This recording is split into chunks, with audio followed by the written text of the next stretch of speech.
నువ్వు ఎక్కడున్నావా? మీ ఆఫీస్కి వెళ్ళొస్తున్నాను. What the hell is happening SI? Forensic వెళ్ళి ఫైల్ తీసుకొస్తున్నాను. జోకులు వస్తున్నావా? మరి ఇంకేంటి, నీకేమైనా బుర్రందా? బరాండాలో పంచాయతీ పెడుతున్నావా? Sorry, how could you let this happen man? ఒంట్లో బాగలేదయ్యా, ఐ వాస్ నాట్ వెల్. అందుకనే జడ్డి విధవ ప్రసాద్ గారికి అంత బాధ్యత అప్పచెప్తావా? వాడికి ఇడియట్ స్టూపిడ్ ఫుల్ అందరికీ తెలుసు. డ్యూటీలో చచ్చిపోయిన వాడిని తిట్టేం ప్రయోజనం? డ్యూటీలో చచ్చిపోవడం మన డ్యూటీ కాదు, అలాగే జరగకుండా ఆపడమే పోలీసు వాడి డ్యూటీ.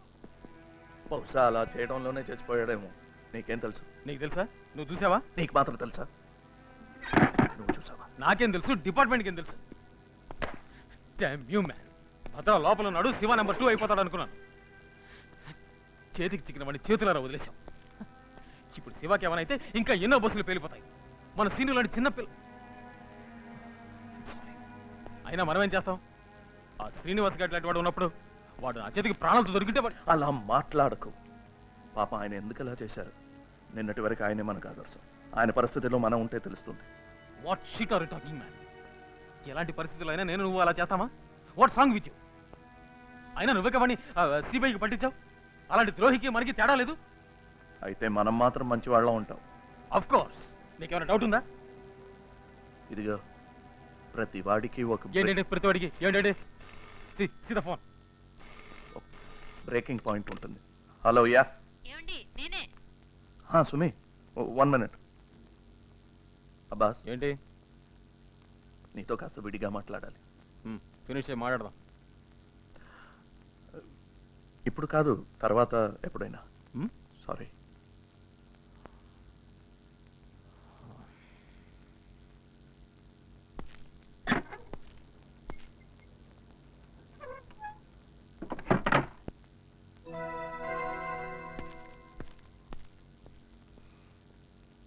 యా, మీ గెస్ట్లు వచ్చారండి.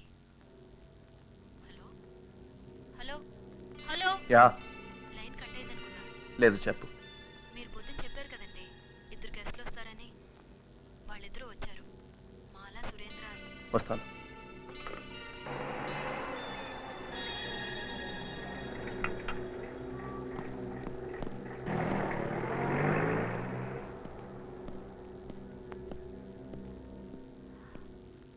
మీరు రావడం లేట్ అవుతుందని ఇప్పుడే అంటున్నా.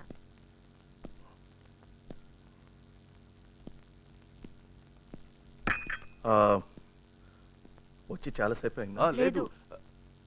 సారీ, మీరే చెప్పండి. మళ్ళీ ఫోన్ చేశాను, బయలుదేరిపోయారన్నారు. టీ? అంకుల్, డాడీ తర్వాత వస్తాను. వీళ్ళు గెస్టే. సురేందర్, తను మాల. మరి మీరు madam? I'm Gulshan. Uncle, daddy India today తెమ్మన్నారు. ఇండియా టుడే ఎక్కడ ఉందా చూడు, కింద. పొద్దున్న చూశాను, సీను గారు తీసుకెళ్ళిపోయాడు. ఇక్కడ లేదు. ఆ స్పోర్ట్స్ స్టార్ కింద ఉందా చూడు. ఉందా? సీనియర్ ఆ రాక్షసుని లేపుకో, ఇప్పుడే నిద్రపోయాడు. కాసేపయ్యాక వచ్చి కథలు చెప్తూ గానీ నేను కూడా ప్రశాంతంగా వంట చేసుకుంటాను. అలాగే ఆంటీ, బాయ్ బాయ్. బాయ్.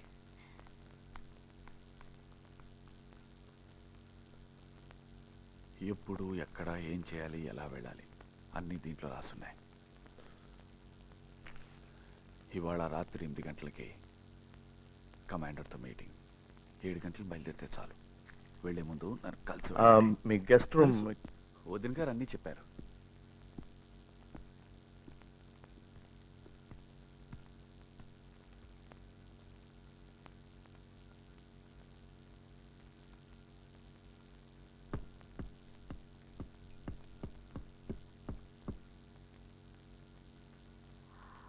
బయటికి వెళ్తున్నారా?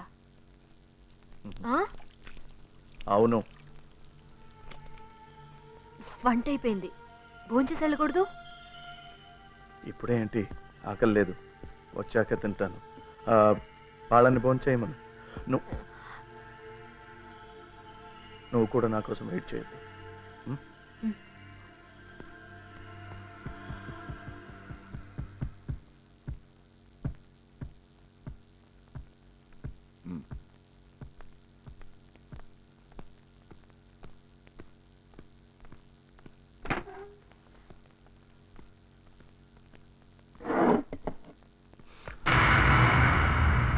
ఇది మా ఇంట్లో చూపించక్కర్లేదు. నాకు ఇష్టం ఉండదు. ఓకే, విషయానికి వద్దాం. మా కమాండర్తో మేము ఎప్పుడు మాట్లాడాలన్నా ఈ రేడియోలో కాంటాక్ట్ చేయగలుగుతాం. ఆయన కూడా మమ్మల్ని కాంటాక్ట్ చేయగలరు. మీ పోలీసులు మా మాటలు మానిటర్ చేయాలన్నా చేయలేరు. చేసినా ఏం వినిపించదు. ఇది లేటెస్ట్. అసలు ఈసారి కమాండర్ మాట్లాడితేగా ఓన్లీ బీపింగ్, ఒక లాంగ్ బీప్ ఇస్తే రెడీగా ఉండమని అర్థం. 3 బీప్స్ ఇస్తే నీ భార్యని నీ కొడుకుని చంపేయమని అర్థం. ఇవన్నీ నీకెందుకు చెప్తున్నానంటే నువ్వు మా కమాండర్కి సరియైన సమాధానాలు చెప్పి సహకరిస్తావని. ఒకవేళ నీ పద్ధతి ఆయన నచ్చలేదనుకో, అందమైన భార్య, చక్కటి కొడుకు నా చేతులతో ఏం చేయనివ్వకు. ఓ ఓ ఓ ఓ ఓహో డీసీపీ గారు, నేను ఇంకా పూర్తిగా చెప్పనే లేదు. ఏమలా అన్నీ చెప్పానా? జీప్ సంగతి మీ జీప్ని గార్డ్స్ని తీసుకెళ్ళద్దు, ట్యాక్సీలో వెళ్ళండి. ఆలస్యం అయితే కమాండర్కి ఇష్టం ఉండదు. అన్ని జ్ఞాపకం ఉన్నాయా? ఏంటి ఆలోచిస్తున్నావు? మా ఇద్దరిని కొట్టి చంపేస్తే మీ ఫ్యామిలీ సేఫ్గా ఉంటుందనా? మా వెనకాల ఇంకా చాలా మంది ఉన్నారు. మ్మ్.